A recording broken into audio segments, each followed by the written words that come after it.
Pope Francis' coffin brought to St. Peter's Square as his funeral begins. Updates. The funeral of Pope Francis, the first Latin American pontiff to lead the Roman Catholic Church, began today at 1:30 p.m. in the majestic Baroque plaza in front of St. Peter's Basilica at the Vatican.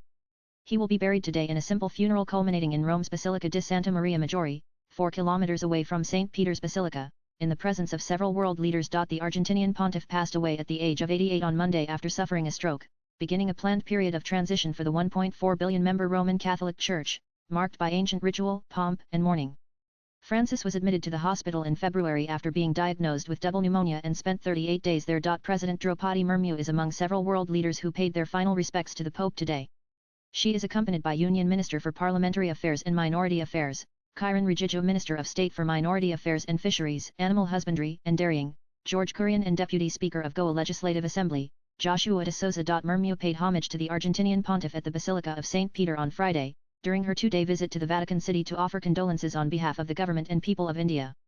India had declared a Day state mourning on the passing of Pope Francis. Prime Minister Narendra Modi posted on X, Rashtrapati Ji pays homage to His Holiness, Pope Francis, on behalf of the people of India. The world will always remember his service to society. Rashtrapati Ji pays homage to His Holiness, Pope Francis, on behalf of the people of India. The world will always remember his service to society. https://t.co.w73nrp4mz Narendra Modi April 26, 2025 Nanan Pope Francis funeral mass is being presided over by Giovanni Battista Re, the Dean of the College of Cardinals. The ceremony should last about 90 minutes, with 224 cardinals and 750 priests and bishops in attendance. Francis' wooden and zinc coffin, sealed on Friday evening, will be placed in front of the basilica before a temporary raised altar. To its left, facing St. Peter's, will sit the red-robed cardinals. To the right, official delegations from around the world, seated in alphabetical order. The beginning of the Requiem Mass for Pope Francis. Pic.twitter.com P7JBQTZJB Vatican News April 26, 2025 Nanan Pope Francis coffin arrives in St. Peter's Square. Pic.twitter.com 1hour73YVR5 Vatican News April 26, 2025 Nanan The high-profile funeral mass of Pope Francis on Saturday will see royalty, presidents, and prime ministers along with his followers at St. Peter's Square to honor his 12-year papacy.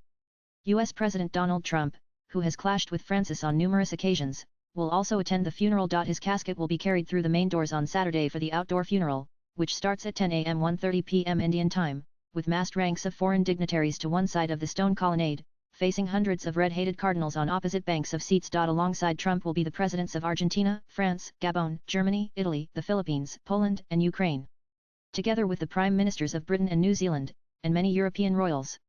The Vatican said that 164 delegations are confirmed, including 54 heads of state and 12 reigning sovereigns. Around 250,000 mourners will fill the main access route to the basilica to follow the ceremony, which will be presided over by Cardinal Giovanni Battista Re, a 91-year-old Italian prelate.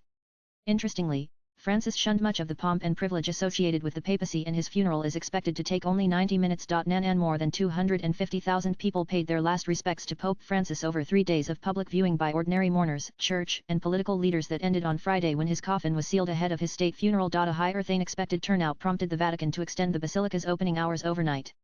The rite of closing his coffin was led by the Cardinal Camerlengo Kevin Farrell, the acting head of the church, who is tasked with making arrangements for the Pope's funeral. Francis has been placed inside a single, zinc-lined wooden coffin, as opposed to the traditional caskets of cypress, lead and oak, after his push to simplify papal funeral rites. He will also be the first pope to be buried outside the Vatican in more than a century. Francis' tomb has just Franciscus, his name in Latin, inscribed on the top. His funeral motorcade will drive him through the city for one last time on Saturday, allowing Romans to say their farewell. Italy is deploying more than 2,500 police officers and 1,500 soldiers to provide security during the funeral, which is expected to gather about 200,000 mourners in St. Peter's Square and up to 300,000 people along the 4-kilometer route from the Vatican to the Pope's burial place across Rome. Swipe left for next video. The first non-European Pope for almost 13 centuries, Francis battled to reshape the Roman Catholic Church during his 12-year reign, siding with the poor and marginalized, while challenging wealthy nations to help migrants and reverse climate change. The work of the conclave to choose a new pope won't start until at least May 5, after 9 days of public mourning. With inputs from agency's latest blogs.